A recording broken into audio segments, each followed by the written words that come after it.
Hello and welcome to Mind, Body, Sleep, the podcast for anyone out there who wants to understand and recover from insomnia using a holistic perspective. I'm Beth Kendall, your host. Let's get started. Hello, everyone. How's it going? I hope you're doing really well. I'm so glad to be here with you today. I'm recording this in front of my favorite picture window. I live in this really small condo, but I absolutely love this little space so much because it's got this giant window in the living room. And just the way the windows are in this condo, it's always light in here. So I'm always sort of grounding myself all day with this window. I'll look out during my calls. I'll look out during the podcast. My gaze just naturally goes to the view outside the window. And, I remember the first time I walked into this space. My friend Triss owned it. I'm not sure if Triss listens to the podcast, but just in case she does, I'm giving her a shout out. But anyway, she landed here after coming through a hard time in her life, and I came to her housewarming party. And I was still really sick with Lyme disease at the time.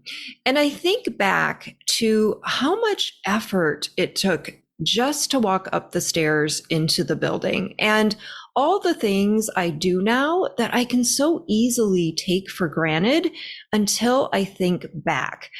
But anyway, I walked in here and just immediately loved it.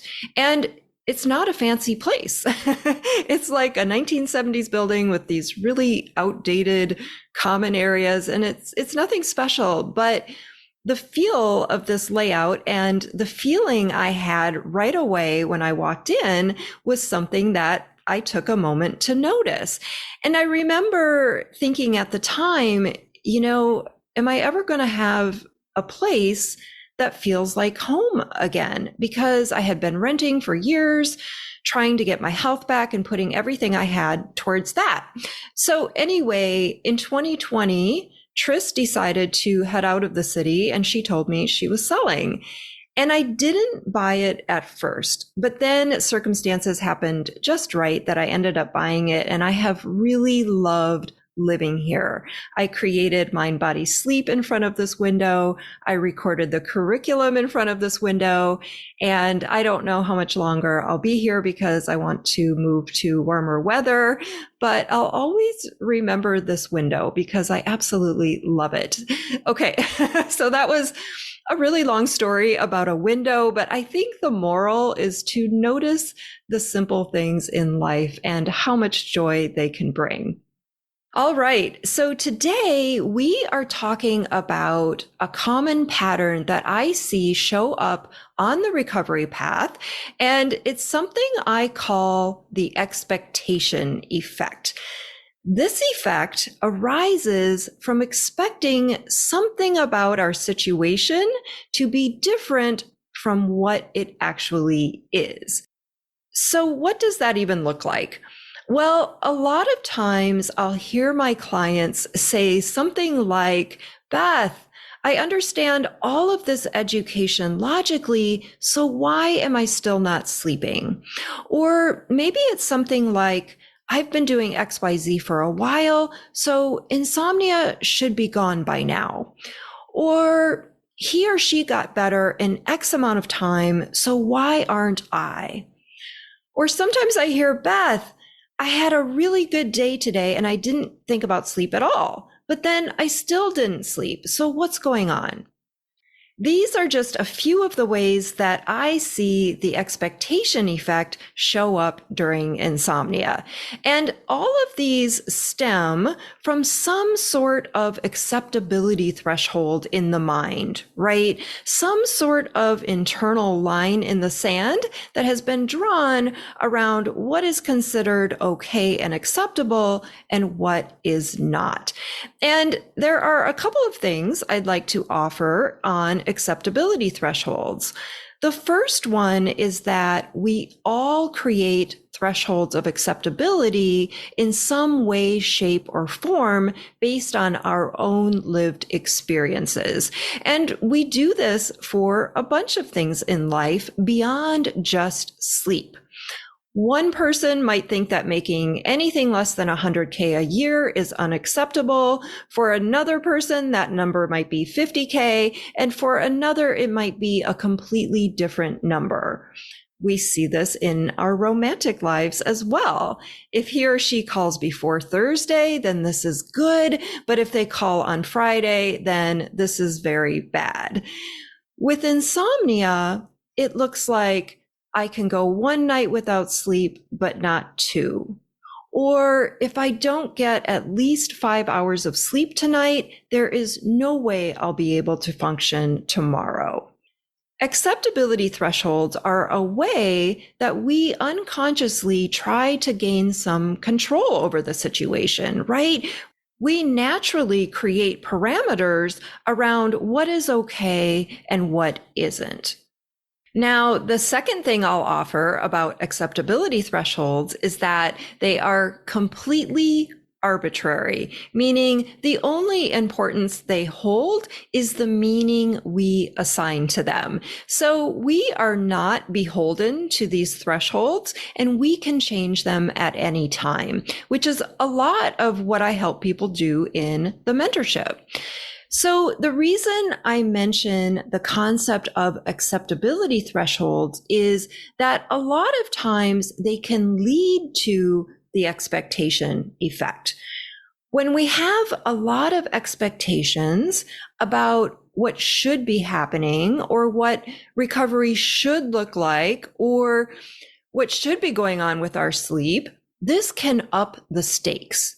This can create some pressure for a certain outcome to fit whatever threshold of acceptability has been created in the mind.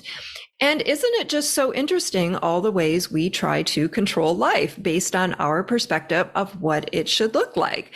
But anytime we put pressure on sleep, even unconsciously, it can cause some hyperarousal.